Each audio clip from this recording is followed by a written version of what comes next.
Welcome back, everyone, to the Comics Cube. Today, I'm with Ross and Jacqueline, and we're going to talk about Jane Foster.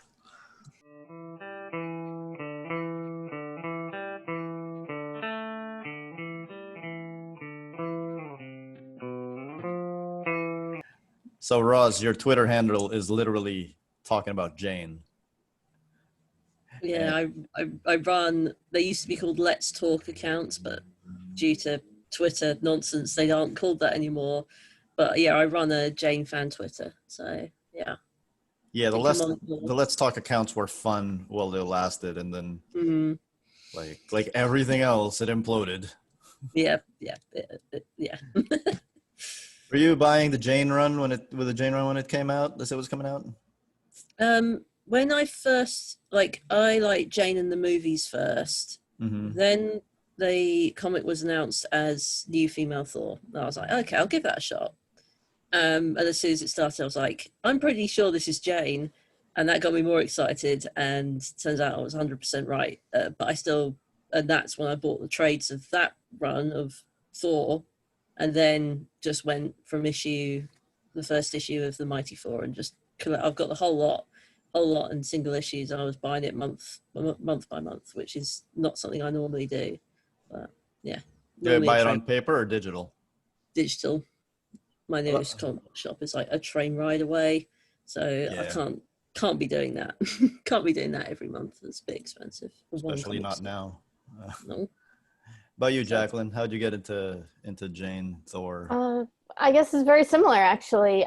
I started watching the movies, and I had stopped watching the Marvel movies, and then Avengers got really big, and I thought, okay, I'll see it. So I caught up, and Thor was one that I had kind of just stopped before.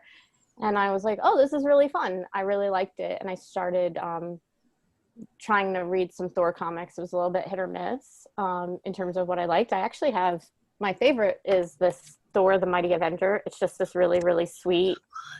It's just the sweetest thing. And I was like, oh, this is what comics aren't just all one thing. Like, this is just really sweet and fun. So I read that. And then, yeah, it was the same. I hadn't really, when you haven't read comics, it's a little bit difficult to get into comics and figure out like what you should read and where to go. But it was all in the news that Jane was Thor. So I found it, I hadn't quite heard too much about it before it was happening. And then I just started picking up, and eventually, going month by month. And now I know how to get a pull list and all of that stuff, but I didn't figure it out for Jane. I was too afraid to ask, but I know now how to do it. But yeah, and just every week, I think I was only, not too many issues behind by that point, and then it was every week until it ended. So it was pretty much you got into the not the weekly thing, the monthly thing when Jane was already Thor. Yeah, I think it was 2 books and then one more trade paperback, and then I was buying weekly. So I think I started with like issue like 6 or 7 or something of the Mighty Thor. Yeah, it was weird for me because what happened was, as I was growing up, I liked the idea of Thor, but I never really bought his comics. And then and then after the first movie, I started buying these whole 2 shelves are Thor. So like I started buying the Walt Simonson run, and then like other landmark Thor runs. And then by the time Thor: The Dark World was out, I'd read the Walt Simonson run, the Jack Kirby run, and the Dan Jurgens run. But Jason Aaron was in the middle of his, I want to say, the arc after the God Butcher. yeah, it was Yeah, like Lords of Midgard, I think it was called. it When you was. first, yeah, This is the one where Malekith comes back. yeah, and you first find out. In fact, the week that the Dark World came out was the week that issue, I think it's 12 or 25, where you find out Jane has cancer for the first time. That's And he 12. goes to visit her, and he has that conversation with her on the moon. Oh my God. It's so beautiful. I was just Yeah. rereading that last night. It's so beautiful. It's such a beautiful issue. Yeah. But I think that came out when the Dark World had either just come out or not been out that long. They were out at the same time. At the time, I'd stopped buying monthly issues, so I actually just knew the first half of God Butcher from that, and I thought that was pretty cool. But I did see that when Dark World came out, the guy he was fighting in the comic was Malekith, and I was like, that seems strategic and intentional. Yeah, it's funny that. But then it kept going and kept going. But since I was just buying it in trades, I knew the spoilers because, you know, if you're on Twitter, you see the websites and everything. I knew the spoilers. I knew it was going to be Jane even before I got to the part where it was revealed to be Jane, just because people were spreading it all over. But it didn't really matter because there were only two possible people that it could be. I was reading it to my niece a couple weeks ago, and she was like, "Oh, I'm sure it's Roz. I'm sure it's Roz." Yeah. And I'm like, "Yeah, okay, I got you now." Roz, you are actually named Roz. It was not disappointing for it to not be Roz. No, I was actually like, well, if it's not Jane, then at least I share a name with the new Thor. So, but I was hoping it was Jane. It was really weird to see my name in a comic because that doesn't happen a lot. Rosalind isn't that common a name, but well, not in the UK. It is. I think in the States it's a bit more common, but like seeing a character named Roz was quite exciting. Like, well, you know who she's named after? No, I don't know. Oh, is it sort of like someone's wife? Jack Kirby's wife. Jack Kirby's wife, yeah. Jack Kirby's wife is named Roz, yeah. Yeah, I kind of vaguely remember that detail. Somebody was named after a very famous creator's wife. I didn't know it was. I didn't make that connection. Yeah, it is a more common name in the States, I gather, but it's not that common over here. I've only ever known one other Rosalind in my life at school, and now I do work with another Roz. So, yeah, it sounds like it's more common for you. I've never heard it in real life. I just know it from a television show. Yeah, like Roz from Frasier. Yeah. Frasier, yeah. Yeah. I've never really heard the nickname Roz. I mean, I've heard Rosalind, but not the nickname Roz. I do love it when Thor calls her Rosalind. It is quite cute because that's why it's like, oh. Yeah, that was a thing that I was kind of sad about. Was it that we never really saw that ship come to fruition? Because I really like that ship. But, it kind of like romance with a lot of comics. It just fizzles out because even if it's the same creator, they often seem to just forget who they've hooked up. Like after a while, like what happened between Thor and She-Hulk? That just fizzle out because I haven't even. Okay. Oh, did that stop? Because I haven't read. I haven't kept up. I have no idea what happened there. I know she's getting a new run with Al Ewing's doing Immortal She-Hulk soon, which is exciting, but I don't know what happened. I haven't been keeping up with the Avengers run. I know Jason Aaron's doing that at the moment. I haven't kept up with it much. So, but yeah, even if it's the same creator, they just forget, I think, or they're like, well, we'll just breeze past that. So, yeah, I was hoping that Roz would at least hang out in Valkyrie with Jane Foster. I like her as a character, and yeah, she and Jane were a really good dynamic. I thought. Yeah, I like it when they tease each other. Hey, you're an idiot Thor, just like the other idiot Thor. I do like that she was like one of the first people to fight. Like, and Jane was like, "I can't lie to you. Donald Blake lied to me, and I can't do that to someone who has actually really tried to be nice to me and who cares about me." So, but unfortunately, unfortunately, it meant that Roz stages an intervention later to stop her becoming Thor again. But then there's also the person who's like, "No, it's her decision." It's like, okay, make up your mind. But I was surprised that Jane was going to be the star of the book, considering that in Aaron's run she doesn't even show up for 12 issues, and when she does, she has cancer. Like, that surprise anyone else that it was the total shift? Yeah, I was surprised that thinking back on it, it is quite surprising. I think it was just because I was hoping it would happen so hard. I was just relieved that it did happen. But it isn't, because Roz is set up as the red herring Thor, that you don't, although I saw it coming because I was really hoping. I remember talking to someone else on Tumblr at the time. We were like, look at all these clues. I think it's Jane. And so I was really just relieved, not surprised, but relieved that it was, because I was like, I was right. But yeah, it's amazing to see how she's gone from like not even a love interest, like tier 2 love interest, because Sif is mainly considered to be Thor's main love interest. She's like the Lana Lang of his story more than the Lois Lane. So seeing her rise to prominence from like, she existed once, we'll remember her occasionally if we want to do some nonsense on Earth, and then now she's like the star of the series, well, secondary third star of the series now. So she's like the plot calls for a doctor, and that's how they use her. Yeah, Jacqueline. But when you look at the way Jason Aaron writes, like, she was perfect for it, because he likes to explore what it means to be a god and what it means to be human. So then it really was only 2 people. Once they decided somebody else was going to be Thor, like, I think if you, like, Jason was probably always going to make it a human. Yeah, I thought perfect. I remember in an interview he did say it was a legacy character, and I thought, well, out of everyone Thor's known his whole run, who's the one person who hasn't had a go at being Thor?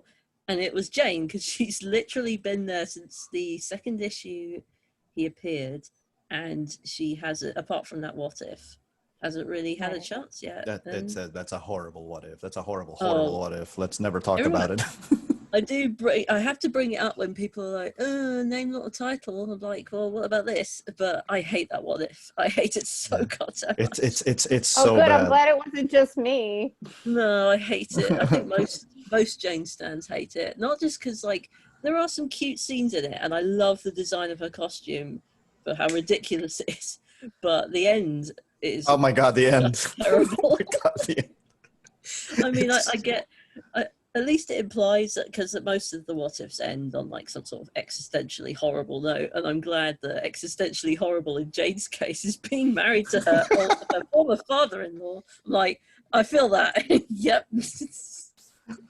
I told you guys I was reading these stories to my niece, and in one of the collections, it reprints that what if, and I told her, I am not reading you this story, and then she's like, why not? And I go, okay, so this is what happens. And I basically tell her what happens. And I get to the end where Jane marries Odin, and she goes, oh, ew, yeah, don't read me that story. It's a good reaction. She's got good taste. Another thing. But that what if is great. Oh, sorry. Yeah, go ahead. That what if is great now, because that when they were doing the Disney Plus show, the woman who's running it was like, okay, we want to do what if Jane Foster. That's like our first on the list. And Marvel was like, no. And she got really mad. And she didn't understand why. And they had to bring her in, and they're like, you can't tell anybody, but we're doing it in the movies. It's back in the movies. Because she was very mad that she couldn't do it. It was first on our list. And that was why. I flipped out. So if that comic only exists to have this hilarious story, I think that's good. Yeah, there's some good came out of it. Plus, like, she just got a ridiculous name in that what if, like Thordis. It's like, where's that from? I hope they make fun of that Thordis as a name in the movie. I think it's like I might be wrong, not Icelandic, but in some this is often like a way of a female variation on a male name in Icelandic traditions, like Freyr and Freydis for girl. That makes sense. It is still weird because, but yeah, I hope they do like, oh, what's your name supposed to be? Thor Thor this, something like that. And they do, like, does the Spider-Man call her Thorita or Thorette or something? I thought that was quite cute. Speaking of names, I am glad like that, you know, they just call her Thor in this run. Like, what do you guys think of that? Like, there's debate about that because it's his name, Yeah. Yeah. I keep getting into it with people on Twitter about it. I really should know better. We know, But Roz. yeah, anyone who follows me is just like, oh, there she goes. Like a thread of like 5 tweets saying I'm basically repeating like the same 5 things over again. But to be honest, even if there is precedence, even if there wasn't precedence, which there is, it kind of doesn't matter. It's central to the story. It's central to this theme of like gods are unworthy, a mortal needs a chance. The gods need to be humbled, and a mortal needs to show gods how to be proper gods and how to appreciate the worship they get. So it makes sense for Thor to recognize this and give up not just it's his title, sure, but it's also his name. It's a big deal giving it up to Jane. Well, he doesn't know it's Jane at the time, but giving it up to this new person. That's like a central theme to the whole story. And like, if you didn't have that, it wouldn't hit as hard, I don't think. But at the end of the day, it's just comic book continuity nonsense. Who cares? Well, and that everybody, not just Thor, everybody had been kind of giving it to her versus her just walking in and saying, "My name is Thor." Yeah. So, I mean, Yeah. maybe she did at some point, but Yeah, it wasn't just her saying it. Yeah. And Afterwards, like it's true. She's not the first one to get the hammer and start calling herself Thor. Eric Masterson did it before he was Thunderstrike.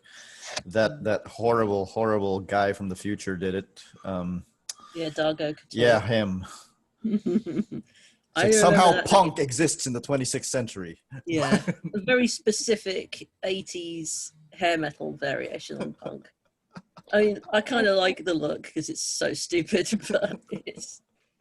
And even the run has the War Thor in it, which I did not love when I was first reading it. I think because I was like, I just want more Jane in it. And then when you reread it, I'm like, okay, I get what's happening. I get the whole story. Yeah. But I remember at the time being like, where's Jane? And obviously Jane was in it. But it was, you wait a month and then it's not what you expect. That hurts me because, go ahead. Oh, no, but like that they have different people named Thor in the run. It's not just her. What were you going to say? Sorry. That hurts me because if you want to tug on my heartstrings and make me feel pain while reading a Thor issue, just do something mean to Volstagg. Mm-hmm. Oh, he didn't deserve that. He didn't deserve any of that. Yeah. I'm really sad that he's dead in the MCU too, because that dynamic, the friendship Jane and Volstagg have is so good. It's so pure, and I'm really sad that that's not going to be it. And he's probably going to be replaced with like Korg or whatever. Like, okay, we doing this? All right. I'm sorry. I am one of like 5 people who find Korg a little bit not as endearing as most. He's all right. I'm just not a big fan. I want Volstagg back, but that's just me. I've just got terrible taste, I guess. Yeah, we definitely did not get enough of Volstagg in the MCU. He was good though. Yeah, he played the Punisher. The Ray, what's his face? He played the Punisher in the Punisher movie, which is really weird. Like those 2 characters, they couldn't be more different. The same actor. He has one of my favorite lines in all of the MCU, which is "Do not mistake my appetite for apathy." Yeah. Love it. That's a good one. Yeah. What do you guys think of the artists that were chosen to portray this run? Because we went from Esad Ribic in The God Butcher to Russell Dauterman drawing Jane. I think the art is what makes the story is great, but I think the art is what makes the run stand out. And my personal preference is more art like this anyway versus what was before, but it's just so vibrant. And I'm not a huge art person, so I don't even know the right words to use. But okay. I just think it's really perfect, and I am so excited whenever I see him or Wilson doing something else that I'm reading. And I'm always showing it to people because of the art first. No slight on the story, but I just think the art is perfect in this run. He Esad, I'm going to pronounce the name wrong. Esad Ribic. I think it's Ribbich. I think it's Ribbich. He was perfect for the God Butcher run because his art does look like something out of a Conan cover. But for Jane's run, because it's a little bit more based on Earth, it makes more sense to have someone like Russell Dalterman who it's more fantasy based, but it's also more based on Earth, so it looks more like a fantasy illustrator, but just over comic book pages, if that makes sense. I just love how everything flows like ribbons and hair, and he clearly just loves drawing hair. You can tell. I was gonna say, yeah. Yeah, and he was a costume designer for a while, and he was a huge fan of She-Ra and He-Man, the original, back in, because I think he's about the same age as us, so he's got the same points of reference, and he loved the 90s X-Men series as well. And you can tell that he just loves these outlandish costumes, and he designed Jane's Valkyrie look as well. He's the best. He's the best person we could have gotten on Jane's run, I think. Did he design Jane's Thor costume, or was that Esad? That was Esad. But it's really weird that we didn't really actually see him paint it again, do it again, did we? Yeah. Those couple of like the ones that they released to start with, like when the new female Thor was first announced, it was his images that got released. That initial one of her design, and the one where you see Unworthy Thor for the first time, and he's just got the tattered cloak and inexplicable leather pants and Yarnbjorn. Somehow Thor Odinson being unworthy means he stops wearing a shirt. Yeah, I mean, obviously. I remember after Endgame, I put I could have done Endgame spoilers out of context by just posting a load of stuff from Jane's run, because they have the portals where everyone turns up to fight the baddie. They have Thor being a drunk mess, and they have what was the other thing? I can't remember. There was something else in Jane's run that I was like, oh, it's like an Endgame spoiler out of context. But yeah, the portals and sorry, I live near a lot of heavy traffic. It's okay. Yeah. It's, oh my god, he's such a great with Jason Aaron's worked with some really great artists, but he was very lucky to work with Russell and Esad. Yeah, we're very lucky, gotten some good artists. And I just loved that most or all of the run was just the whole same creative team, which I know now doesn't always happen in comics, but to have it be for just an extended amount of time and you could just experience the whole story until it was done, I thought was really cool. You know what else doesn't always happen in comics? A writer getting to finish his whole thing. Just ask JMS. The other most well-known, there's like 3 Thor writers that are most well-known, like Walter Simonson, JMS, and Jason Aaron now. But yeah, he didn't get to finish his Thor run, and he was quite annoyed about it, understandably so, because yeah, you can tell. So here's my question: which artist do you think should have drawn War of the Realms? I think Russell did a brilliant job. I thought Russell was great. Yeah. Yeah, I'm glad they got him back. No complaints from me. I was just thinking. I was like, Essa did most of the Odinson stuff, so I have no idea. But like so much of War of the Realms was like straight up superhero stuff, and I thought Russell was better at that. So I'm like, I have no idea which of these two I would rather prefer to draw War of the Realms. Either would be happy. I would be happy with either. Yeah. Yeah, they both work. Like I think Russell Dalterman's got that nice balance between like epic Fitzpatrick fantasy ness and more straightforward superhero comics. He's just walking the line between the two, and I love that. Yeah. Oh man, again, I feel like we really lucked out with Russell Dalterman. So, but yeah, I think he was perfect, and I think like because Jane's Thor run was so successful, they were like, well, we've got to get the dream team back together, for the War of the Realms, because that's what he built up to War of the Realms for like 7 years at that point. Mm-hmm.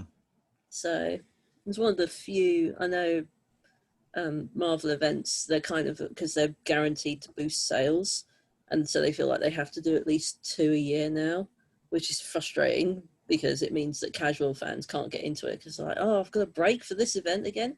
But War of the Realms felt like one of those few that actually pulled off because it's been built up since like 2012 at least at the time. So, it's my favorite Marvel event. Oh yeah, mine too. Yeah, absolutely. Jacqueline, Although, like how many Marvel events have you So by rule, confirmed? I don't read them anymore after Civil War II. But I did read War of the Realms because I Can would, tell you're a Carol Danvers fan. well, a little bit. How did you Yeah. know? But War of the Realms, it was not focused on her. If she's the focus, I'm like, you can tell me in 6 months if it's safe to read.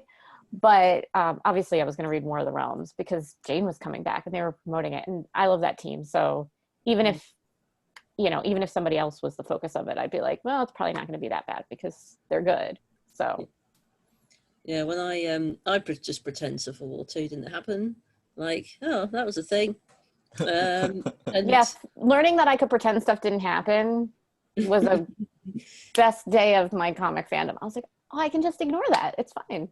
yeah, like, I mean, Jane didn't really play a part in it, and she was the only part of the universe that I really cared about. So I was like, well, what's her thing in it? Oh, she sits on the Rainbow Bridge and finds out that changing time is a really bad idea, like precognition, and then using it to change the future, change the present is a really bad idea. Well, that's fine. Moving Yeah. on. When I read the all new, all different Avengers, I was so happy that I was like, oh no, now I remember why I didn't read this. But I was very happy that Jane escapes that. Yeah, she got out of Dodge very quickly. Yeah, my favorite example of that is there is a Spider-Man story in the mid 2000s where, for some inexplicable reason, they decided that Norman Osborn had children with Gwen Stacy, and I just pretend that story did not happen. And every time they mention those kids, I'm like, oh, it's Norman's kids with his cleaning lady, Mary Stacy. Yeah. Like, I make something up in my head. Yeah, that's a great thing about continuity in comics. It basically means nothing. It's all made up. It's like it's all made up, right? Yeah. I mean, it's almost as if people are patching it together and make it up as they're going along for decades. I mean, some of it, the good stuff sticks, the bad stuff doesn't. The good stuff is yeah. like, and the bad stuff was like, oh, a wizard did it. Then now we've forgotten. So here's my thing. Jane Foster, like we're talking about the good stuff and the bad stuff. Jane Foster, throughout most of her existence, has not been part of the good stuff. Right? Like she's been kind of used as a plot device, as a prop, as a MacGuffin throughout. So I have this belief that there is no single character that is beyond having a good story. And like I think this whole run proves that, right? Oh, definitely, yeah. You can make anything good with a bit of effort, I think. Well, within reason, but yeah, like I think, well, like love interests, especially ones who maybe were like the ex-girlfriends, have a lot of potential if you use it properly. Like, I do like the idea of the superhero ex, getting their own story, because although that's not to say girlfriends who actually get treated that much better, to be honest, like Big Barda, Sif. Well, actually, Lois hasn't had it too bad, I don't think. She's actually escaped a lot of the worst stuff that happens to love interests. Yeah. Which is a miracle considering she's been around for 70 years. Lana Lang doesn't. No. Oh God, poor old Lana Lang. Although she's now she's a superwoman. You see that? I don't understand quite what's happening, but Is that she's still happening? Okay. I think it is. Yeah, they have upturned a whole lot of stuff at DC. Yeah. But I saw that. I was like, oh wow, it's happening to every ex-girlfriend now, is it? They're all getting their own powers. But yeah, I think Jane was never that's why I'm really annoyed in people in the MCU are like, oh, she's boring, let's just write her off. I was like, well, first off, she's not boring, but second off, all you need to do is just focus in on her and give her a backstory, and just care about it. And that's what Jason Aaron did. All he did was like apply a humanity to a character who hadn't really gotten it, which is ironic because she's like the most human character in the whole series, and now she got it. It's just yeah. Well, and he's in space, she's on Earth, they can't quite be together. Like, they're better than exes or together because they have this intense relationship. They matter so much to each other. Like, that is such a good story. All you have to do is put the effort and the time into it, and it works. They are like the classic like almost couple. Like, they know that deep down it couldn't have possibly have worked, but they still very much love each other. They just know that it's probably never good. It never would have worked out just because of how different they are. But also they're so similar that they can't not be in each other's lives to some extent, and that's got so much potential in it. Yeah. Oh my god, it's so sad. What is it about Thor as a concept that speaks to you? And then what is it about Jane as a character that speaks to you? I've always been like a fan of mythology and the idea of like godlike powers, and the combination of like the very human element of superheroes and the very godlike element of superheroes is just that's why Wonder Woman's like one of my other favorite heroes, just because she is always got to balance the idea that she's very connected to the human world, but she's also a literal goddess. Like, she's part of a pantheon. With Thor it's different because he's also like, Wonder Woman's always known how she's ever had to like humble herself because she already has a lot of humility. Thor does have to learn a lesson like every decade or so, that he has to be human sometimes. And the difference with Jane, well, first off, I think I was drawn to her because she is so human, and I related a lot to her mannerisms. She's very awkward and nervous, and just her temper's easily set off. And I was like, well, she's a bit like him, except that she's human and very waif pixie-like, but she's got like, she's got a very fiery spirit, but she is also very aware of she's not aware of the fact that she's very weak and powerless. So she's just going to throw herself into danger. I was like, that is a fascinating story of someone who's like a weak human amongst these literal gods and has to kind of navigate that. That's a kind of, it does suck that we haven't had that chance to explore that before that she became Thor, really. Like, It was kind of briefly touched upon, but the fact that she is now a literal goddess is just like the best. It's just, yes. When you see your favorite character get moments like that, even if it's even better if it's coupled with moments of vulnerability and literal mortality. Whilst it's utterly painful to watch, it's also very, I don't know, there is something very humanly empowering about it. I don't know if the context has changed recently, but seeing that story was and still is very personally, even though I don't know anyone personally who has had cancer, or I haven't suffered it myself. It just really spoke to me. I don't know, it just really got me right in the feels from day one, and I haven't stopped. The feels haven't stopped ever since. We'll drill down to that eventually, Jacqueline. Yeah, well, when I liked the movie, and I liked it, it was epic, it had romance, it was funny, I just went looking for comics that were like that. And I found some, and then I think Jason's run captures kind of some. I like it when it goes between space and Earth, which those do, and Jason's run does. And I found comics like Saga as well, which I think is it doesn't go between space and Earth and stuff, but it's an epic tale of a romance and torn apart. And so that was what I liked. And then it just also, no matter what, it's just a good story. And then once you started reading The Mighty Thor, it's just a good story. And then I maybe wasn't thinking it through, and like way into it, I went, oh no, this is going to end sad. I don't know why it didn't occur to me, I don't know, 20 issues before, but I just remember going, oh no, what, I made a mistake. So I've been trying to get my sister, I think my sister's going to read it. And I was just like, I told you the premise. So, I mean, you can figure out the end. I'm not going to tell you, but I just want to warn you that this is not a happy story. I thought it was not going to be a happy story. Yeah. Like, wait, before we go on, coming from the movies, were you sad in the comics that they're not together? I was at first, I think, but when I read, I mean, I've thought about it a lot now and reread everything, and I almost don't want them together in the comics. I love them the way they are now. I think it's pretty perfect. I mean, you can put people together in a movie and that's 2 movies and then it's over. But like comics go on for, hundreds of years.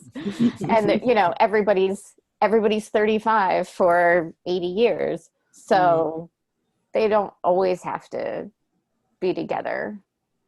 I mean, maybe at some point they will have moments, but I think the moments that we've gotten in this story and the moments we've gotten in Valkyrie they're almost, they're better than like if they were together, and like it was. I think the emotional payoff is probably better than we would get if they were together. Yeah, I think I agree. Since like it does make so much more sense for them to be that kind of just very close friends. I think if, my heart of hearts, I'm like, yes, I want them back together, but it makes for a much better story if they're not. It's so much more emotionally affecting when they're not together. And I've been thinking about it, like, do I want that in the movies? I think that I actually kind of want the same thing for the movies too. I think like Taika Waititi's previous films dealing with romance, they always end up like the same place where they're like just good friends and they can't really be together. I'm like, I think that's where this is going too. And I think I'd be okay with that, to be honest, even though it's quite heartbreaking because in my heart of hearts, I actually do want them back together. I think in terms of as a better story, I think it would be best if they didn't. Well, especially since in the movies, it's structured in a way that's like the comics. It could theoretically go on forever. Yeah. So, yeah, that's a trap that I think a lot of readers kind of fall into. They think that it would be best if this one true pairing ends up together. But the truth is, like, as you go on, that would make for some pretty boring stories at some point.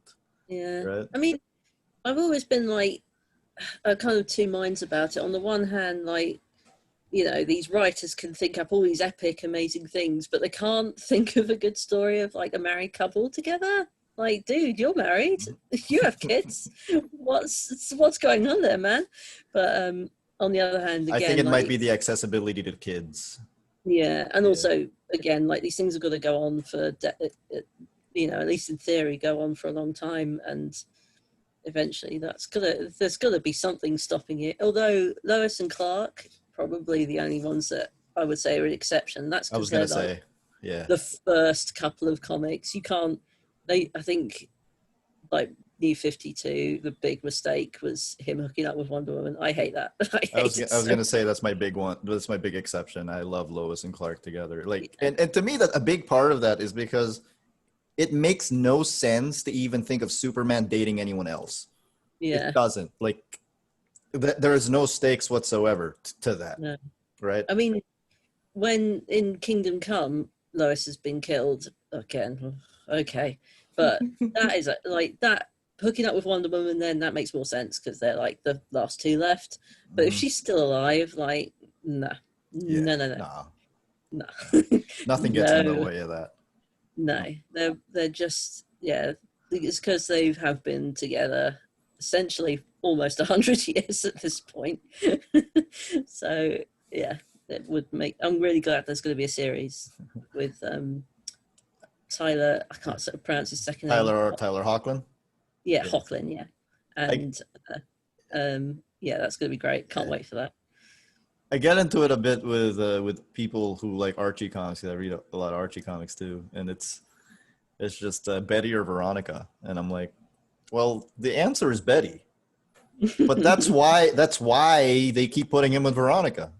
Yeah, because it's funnier, and it's more ridiculous.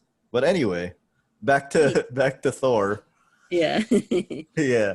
Were there any aspects of the run, like what specific aspects of the run, like really worked for you aside from like Jane as a whole?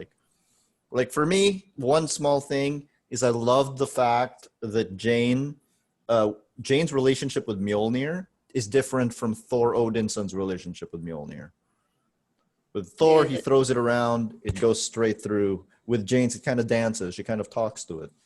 Yeah, and she kind of sees it as as at least semi-intelligent being, sentient at least. Even though I think someone else I've been in contact with, a lady called Laurie, she pointed out that it's actually quite a parasitic relationship that Mjolnir has, because it's literally killing her, and it's kind of it's quite dark when you think about it. Like, it knows that it's killing her at some level, but it keeps going, and Jane knows, but she still keeps going too. I think the fact that it's a very hopeful series, even though there is quite a kind of mortal darkness at the center of it, overall it's actually quite hopeful, and it's very uplifting, unashamedly uplifting. It feels like a classic Marvel story of like someone with profound weaknesses being given immense power, which is what Marvel does best, I think. Like, that's what I liked most about Jane's story. That's what Jason Aaron said in an interview. He said, like, it feels like it's as close to it's a purely classic Marvel type story that he's written, and he's very proud of it. And you can tell when someone's proud of what they've written, even if you don't like it, you can usually tell that they're like, I'm having a blast writing this, and that joy just comes off every page. Comes off the page, yeah. You can just tell he absolutely loves it. And even if you don't personally enjoy it, you can definitely tell when a writer's like just absolutely getting into it. And he cried when he wrote the final issue, and you can tell that as well. You can tell that he's just absolutely pouring out heart and soul into that final battle. And apparently Russell Dalton was the one who decided to draw the helmet being taken off. That wasn't in the script, and that kind of interaction, like all that stuff, is so, yeah, it just makes the comics just so good. You're like, yeah, classic Marvel story, and you can tell that it's a writer at the top of his game, an artist at the top of his game as well. It's just so good. This is one of the best moments like ever. Yeah. But I never thought about it as dark before you said it, and then I'm sitting here processing it. Like, yeah, if the Hammer knows what's going on, Mjolnir does know it's hurting her. But if she's listening to Mjolnir, is Mjolnir also listening to her? Yeah, now I want to go back and reread it and see, because I was just rereading it. Like, but you're right. But like, it knows that she still wants to do this no matter what's happening. Yeah. Maybe Mjolnir doesn't know what cancer is. Yeah, it's well. Well, I think it doesn't mean to hurt her, but if it knows what's going on, it knows it has to save her multiple times. Like, it clearly knows it's making her sick. But I think it does kind of just like appear outside the window as a choice. It doesn't like immediately go to her hand. It's like, hey, I'm here. Are we doing this? Yeah, it does, like, it attacks Roz and Thor and Odinson and Falcon, but it still listens to Jane. It doesn't fly to it, like you say. It doesn't fly to her hand. It's just there, like, I'm here. Are we gonna? Yeah, like you say, we're gonna do this. More like a symbiotic relationship. Like, maybe they both know that they've got to go for a metamorphosis, and they're both going to have to work together to make it happen. Because Mjolnir dies essentially. That's what they die together. Yeah. And then it gets reborn later on, and Jane gets reborn. So yeah, maybe more like a symbiotic relationship rather than a parasitic one. But yeah, another like other aspects of Jason Aaron's run's quite dark. Like he literally, the sort of part 2 of his series is Old Man Thor at the end of the freaking universe, and that's quite I couldn't read that often because it was so existentially depressing to read, but at the same time, it's coupled with this very hopeful series. They kind of feed off each other really successfully, I think. But anytime Gore the God Butcher shows up, it's just really, really dark. And yeah. Really weird. Back when we could go outside and eat inside places, I like brought that to my favorite diner, and I was reading the final issue of Thor like in public, and I was like, bad idea. Yeah. I had to my digital issue arrived when I was just about to arrive into work, and I knew I couldn't read it. Then I couldn't read it at lunchtime because I work in a school and kids are weirdly good at picking up when the teacher's about to cry. So I was just like, okay, gotta wait until I get home. I had to warn my husband and my daughter ahead of time. I was like, look, I'm gonna need some time. And then it was just water all the way down my face. I looked like I'd been crying for hours and in one go. And yes, best. And I can like a lot of other people felt the same way. Like one comic book shop made like a shrine to Jane in the window. And one other guy I saw said he cried on public transport. It's just it's so sad. Yeah. Just goes to show the impact of that story and how well it was written and how much people invested in it. So. Yeah, I was going to say this was already for me, even before the Jane run, Jason Aaron was already for me the third best run on Thor ever, like after Stan Lee and Jack Kirby's and Walter Simonson's in some order. Mm-hmm. And then the rest of the Jane run happened. And I'm like, should he be higher now than third? Mm-hmm. And I think time will tell on that one, right? Because it's all about how it ages. Jacqueline, anything else that worked for you for the any other story elements that really worked for you? I mean, I was thinking about specific storylines I liked. I really liked the War with the Gods and like that whole just the exploration of what it means to be a god and what it means to be a human and all of these other worlds you got to go to that especially for someone who at the time I didn't know tons of comics, like the way they weaved in things I didn't know or people I wasn't familiar with and made me still like them and get them, which I know now doesn't happen in every comic. Like I've read other comics and people pop up and I don't get it, but when they would come into Jason's story, they give you the context in a way that doesn't feel exposition-y or anything like that. You kind of get, okay, this is why we need this person. And maybe it was, some of it was Jane didn't know. And so, so maybe I was learning it as her. I don't know. But I like that.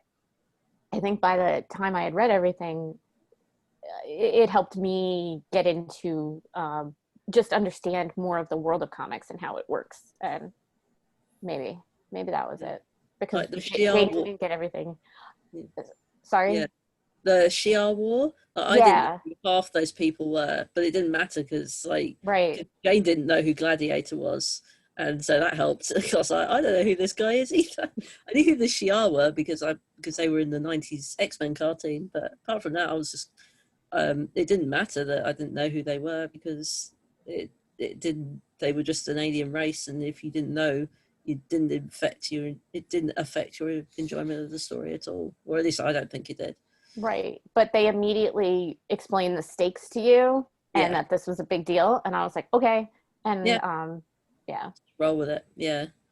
Like with the best Marvel movies, you don't have to necessarily, like the first Avengers film, you don't need to watch the previous ones because they just kind of brief explanation. Now they're all trying to hit each other, and now they're all friends again. And yeah, that's It'll how make I it better, but you don't have to watch them.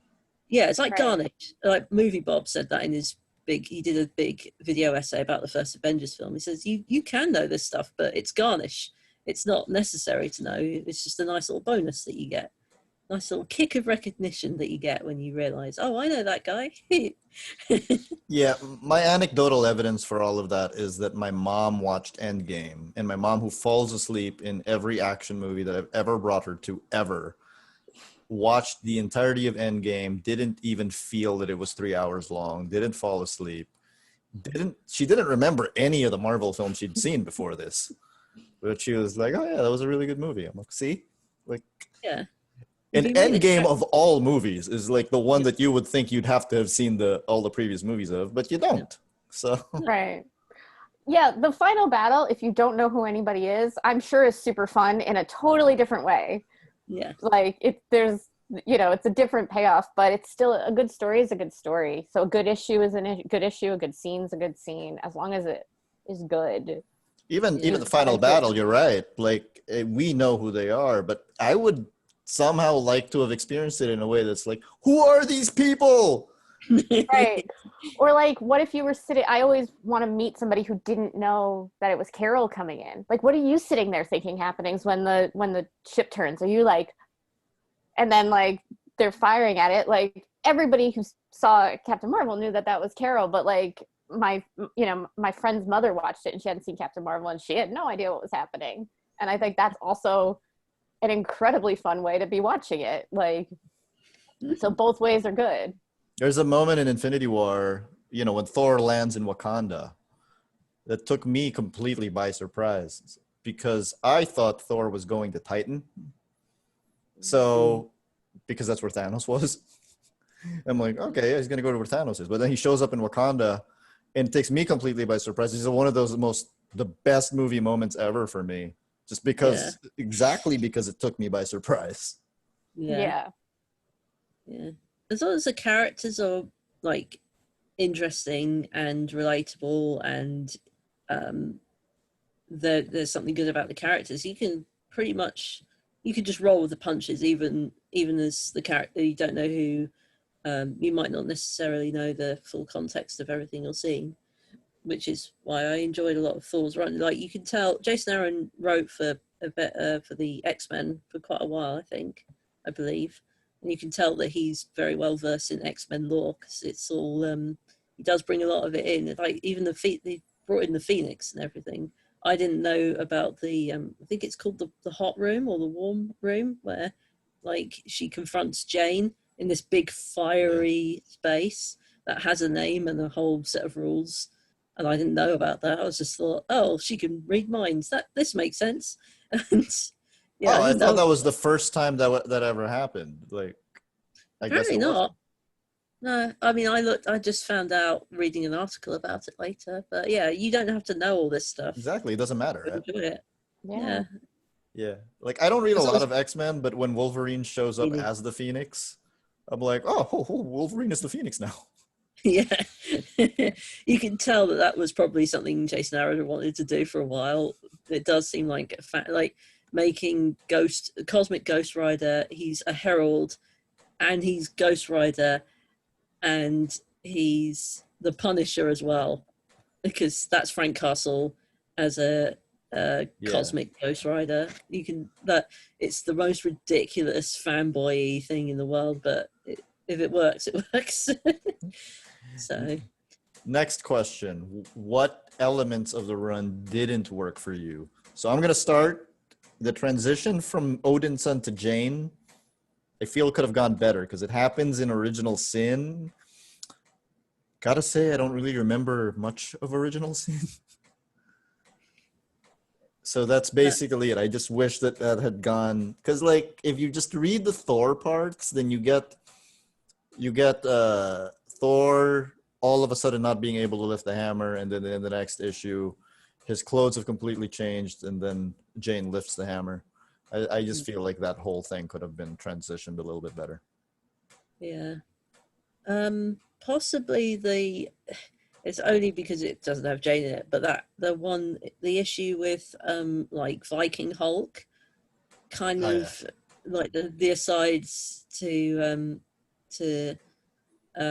that, things like that did kind of make me roll my eyes, because it did, like, again, like, you've waited the whole month and you get this issue. Again, it was good context because it set up the Roxxon Hulk squad, which was, it was vague, but then they get like written off really quickly. They get like blown up, although it looks like they've been blown up. Just like, all right, okay, that was worthwhile. But a lot of the time I think Jason Aaron was just like, this could be cancelled at any moment. I've got to get as much in as I can before they pull the rug out from under me. But they didn't, because he always said, like, I couldn't tell whether it was going to be like a month, 6 months, a year before before this whole thing was cancelled. But he got 4 years in the end. But yeah, that's the only bit of the run that didn't work for me, was that particular plot aspect, setting up the Viking Hulks. Just like, it just felt like a bit pointless in the end. But yeah, that seems like a fairly minor thing to be negative about. Yeah, I think mine is maybe big, and I don't know how you guys are going to react. Her surviving at the end, I had a very difficult time taking it, and I actually was pretty upset after I read it, and I had put it down for a while, and I was rereading it when we were talking about this, and I started to feel, because I'd kind of put it in, I have to accept that it happened, and I kind of, rereading it has been better, but she expressly did not want that. And I think it's one thing if Thor had saved her, but that Odin helped too, that she didn't need anybody's validation, and she wasn't getting Thor's validation. Thor saving her is a different thing, but it felt like it was Odin validating her, and I was really, and they write it a little, that she doesn't want to go either, and I think the way Thor saves her is maybe a little bit different than what she had expressly said that she didn't want, but she knew what she was doing. She did not want magical help, and then they have Odin validate her. I don't know. I still have had a hard time like coming to terms with it, and I realized I don't really have to. It happened, and I'll just I like Jane, and I'm happy that she's still around, but I felt like I was a little, I don't know, like, I'm interested your thoughts, because I don't know how to, it's just a weird thing, like, because it did seem against what she wanted. Yeah, I someone else that I used to follow on Twitter, she more or less said the same thing. She's a big like disability rights advocate and stuff like that, and she sort of said it kind of felt like it cheapened Jane's choice in the end, and I totally get that. Some selfish part of me was like, but I want her back. I don't care how, I just want her back. But and I think I get the impression that like Jason didn't want to stop writing her. He was like, I've got to find a way around this, so quick, bring her back. Although I do love that scene where she's alive again. She's just started her treatment. She's back on like the remains of Asgard and talking to Thor, and they hug and everything. That was worthwhile. But I totally get where you're coming from. Like, I mean, I think if she wasn't my absolute favorite character that I need to stay alive, I would totally be like 100% on board. But part of me is just, again, like the heart wants what it wants, and I was a bit selfishly being like, I don't care how it happens, just bring it back, I'll be fine with it.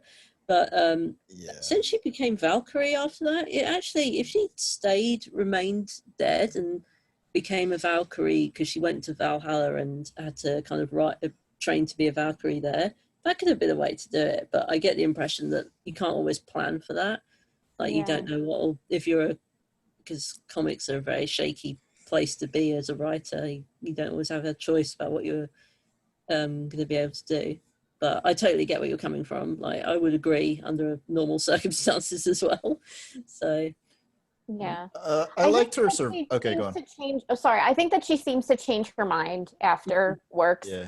It's more just that it's more Odin helping, and like if if it was just Thor saving her, or even Thor like making Odin do it, but Odin's, you know, it I don't think it's meant that way, but it does seem like this is somebody that she does not care about his opinion. She does not need him to say that she did it. And then it's still, I mean, maybe this is all me working it through in my head now. Maybe it is like she doesn't need him and she doesn't want it, but it's also like she did earn it. Like he should respect her. So maybe if there was maybe one I've thing, worked through it all in my head as we've been talking, and this has been very good for me. But It's cathartic. It's therapeutic. yeah. I've got 3 reasons why I liked it, and the first one is I said I wasn't buying this monthly. I was buying this with the trades. So as I was waiting for it to come out, I was convinced she was gonna die. So the fact that she didn't die was already spoiled for me way ahead of time. And then when I got the trade, you know, I read them one after the other. Or I read her death and then her not death, like one after the other. So I thought it was a good twist just because I expected it so much that she would die. That's one. The other thing is that this is the cynical been reading comics way too long side of me talking. I 100% believe she would have been brought back eventually. So if they were going to bring her back eventually, I'm glad that Jason was the one who did it. Oh yeah. Yeah, that's fair. And then, although I maybe they could have waited a few issues and kind of milked it, but I don't know. And then the third thing was there's never really been a run where Odin is straight up the bad guy. So this was kind of the first one, and I liked it that way because her whole conflict with Odin was such a big part of it. But I think, and I can't speak for Jason Aaron, but I would believe that by the end of his run, he probably was assigned to make sure that Odin was back to being a good guy. So I think he needed some sort of redemption, and I think that was the only way he could do it, was basically apologize to Jane for everything he did. Not just everything he did in this run, everything he's done since the 60s. Yeah. Like, I did like him finally saying, I was wrong, you saved us all. Welcome to Valhalla. That's, even though it happened in War of the Realms, when when those assassin elves turned up to stab him, I was like, oh, great, excellent. Stab that mean old man. Get him, when Jane was like smacking him around the planet and throwing asteroids at him, I was just like, this is too good. It's the most satisfying thing ever. But one of the best pages is when she's punching him around. Yeah, punch it, like when you're a 90-pound woman with cancer, it does feel good to punch God in the face. I was like, it does. But and my favorite line, I told Roz this, was Odin saying, today death comes for she who would be Thor, and she says, today my hammer comes for your face. But and I love am I worthy enough for you now? Oh yeah, then just drop an asteroid on his head. Having him have a redemption arc kind of, especially when it's revealed that he also abused Thor in a very unpleasant and quite physical way, that I'm like, does he really need a redemption arc? Can't he just die? And it might be, maybe Jason Aaron wasn't behind that decision and were like, Odin's going to be around, so could you maybe bring him back and maybe give him a redemption arc? Can you make him usable for the next writer? But I'm like, screw Odin. Who cares? I really hate Odin. Don't damage him too. No, seriously. Like I was talking to a friend of mine, and we were talking about who the Thor biggest Thor villains were, and we were batting it around. You know, Loki, Surtur, Gore. And we finally settled on, no, Thor's biggest villain is Odin. Yeah. And it's always been Odin. Yeah. Like, Who is Odin to say that Thor needs to learn humility? Who's Odin to say anyone needs to learn humility? Yeah, he literally wears a giant gold hat all the time. Like, come on, man. It's yeah. And honestly, seeing tiny cancer-ridden Jane yelling at him was honestly one of the sort of like maybe an underrated moment, but it's certainly one of the better. Like, I kind of wish I'd brought that up before, but seeing her just absolutely not take any of his nonsense, even when he could literally snap her like a twig, even before she had cancer, but now that she's, you know, inches away from dying and she's just standing and glaring at him like, take your best shot, old man. Yeah. So, oh god, this comic is so good. This comic is so good. Really good. Yeah. How important is it that Jane is a, you know, a weakened woman dying of cancer to the story? In this story, very important. In the comics, like, it's the thing that ultimately makes the story important and impactful. In the movies, before what happened to Chadwick, I would have said yes, absolutely important, you've got to have it. But now it would, I don't know if they should. It would be an incredibly bad taste, I think. Well, Or at least would that make it more important? that's true, yeah. I mean, it's been, by the time Love and Thunder comes out, it'll be 2 years at least. But I don't know. I don't know if it's really my place to say, but my gut feeling is it might not be well received. They need something. They need something like cancer or some sort of, like, her dying is what makes that story, gives it an impact. And I think Taika Waititi could pull it off because he has definitely pulled off similar things before. I just don't know anymore, because I would be interested to hear, especially what Black fans have to say about it. But I don't know. Actually, my gut instinct says it could be potentially very uncomfortable. But I don't know. I don't know. Maybe they'll be cool. Maybe people would be cool with it. I don't know. But they need something. It's something. Like, I can see the argument for both sides. What do you think, Jacqueline? Well, I think it's too soon to discuss what they would do in the movies.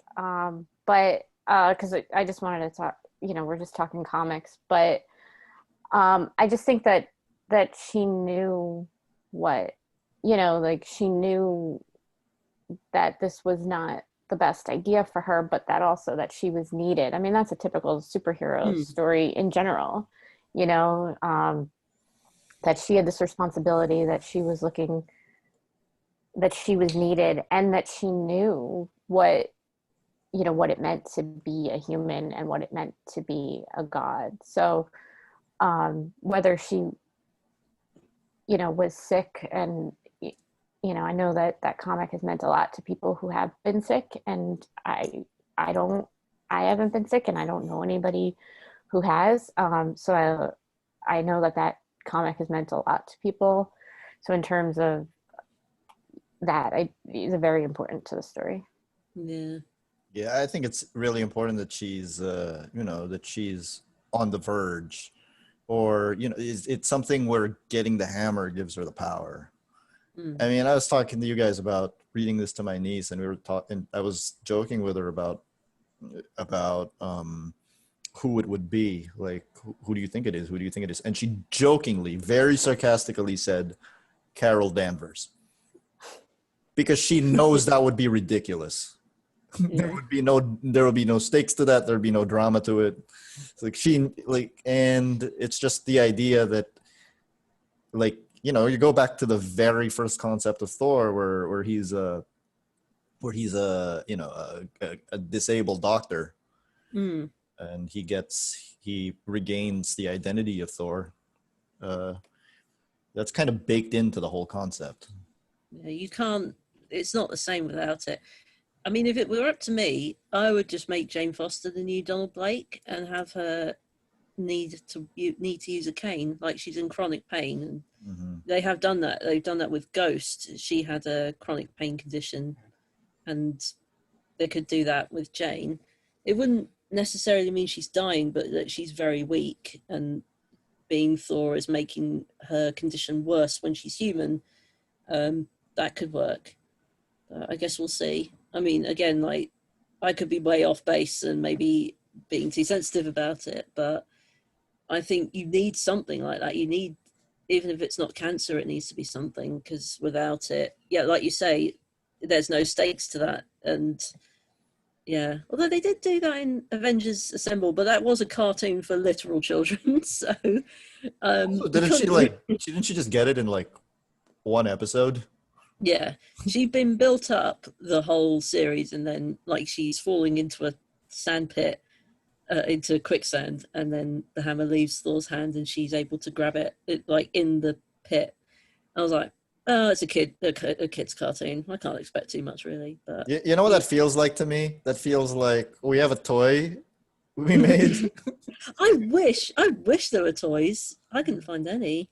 Oh, I don't Like, but yeah, you need something from those movies. You need something like that. Without it, the story isn't quite as impactful. And I say that as someone who who's, who loves Jane, kind of no matter what.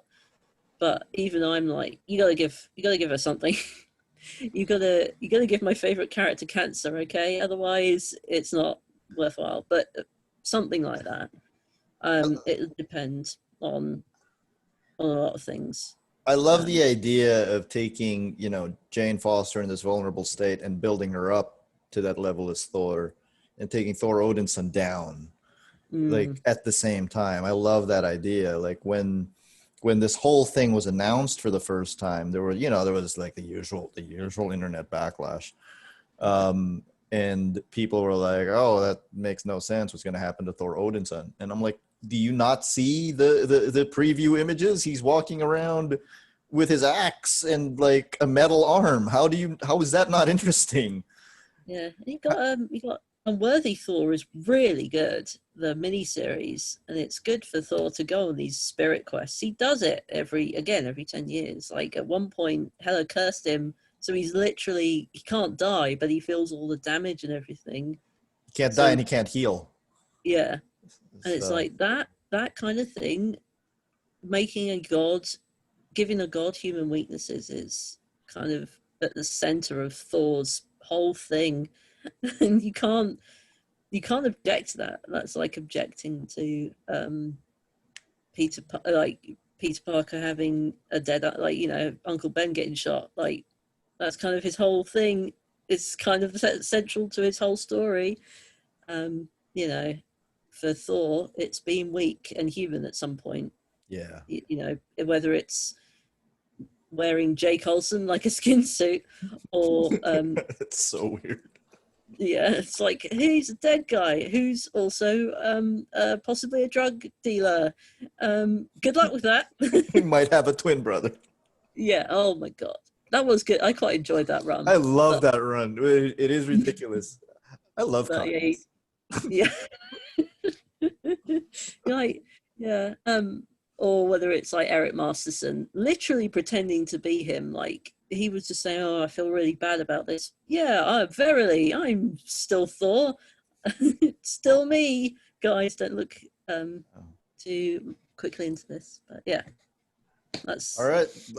Let's wrap this up. I'm going to ask one last question, which is when Jane Foster came back at the end of War of the Realms, just picked up the Warhammer, how'd you feel? Well, I think we kind of knew that she was going to come back because they said that she has this moment. So to me, I thought 100%, I thought that was the last time we would ever see Jane in any form ever, like 100%. So I was really excited for that. Fun fact, I have a cat named Jane Foster, and I got her the day that War of the Realms started. Awesome. And the day I started looking for her I had just read I was planning to get a cat, and I was looking, but it was also the day I was reading when she was into cancer remission in the Thor, when she kind of has that surprise comeback. But yeah, I was so happy to see her again. And to me, that I thought, okay. And then that we would, that was that.